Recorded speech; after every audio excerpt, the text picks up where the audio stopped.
नमस्कार, माझं नाव अंजली राहुल पांडे. मी शेगाव इथे राहते आणि ही माझी मुलगी निष्ठा राहुल पांडे. ही 8 वर्षाची आहे. हिला थॅलेसेमिया नावाचा आजार आहे. ही जेव्हा 4 महिन्याची बाळ असताना तेव्हापासून आम्ही हिला ब्लड ट्रान्सफर करतो. दर 15 दिवसाला हिला ब्लड लागते. पण ब्लडची कधी कमतरता आम्हाला कधी भासली नाही, कारण की नेहमी आमच्या सोबत असणारे श्री रामानंदाचार्य नरेंद्राचार्य यांच्या ब्लड इन नीड या उपक्रमातून आम्हाला नेहमी ब्लड उपलब्ध करून दिल्या जाते. आम्हाला पूर्ण 8 वर्ष झालेत. 8 वर्षापासून पाहिजे तेव्हा पाहिजे त्या ठिकाणी मिळते. आणि या ब्लड जेव्हा आम्हाला ते देतात तेव्हा आम्हाला निशुल्क असे ब्लड उपलब्ध करून देतात.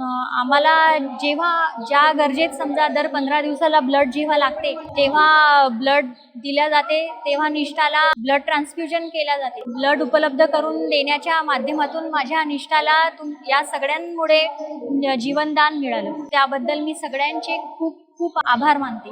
रामानंदाचार्य नरेंद्राचार्यजी यांच्या प्रेरणेने ब्लड इन नावाचा उपक्रम आहे. त्या उपक्रमांतर्गत शेगाव येथील निष्ठा पांडे या मुलीला मागील 8 वर्षापासून दर महिन्याला रक्ताच्या 2 बॅगा हे संस्थांमार्फत मोफत दिल्या जातात. या उपक्रमामुळे या मुलीचे प्राण वाचवले आहे आणि या मुलीला जीवनदान मिळाले आहे. जय सियाराम.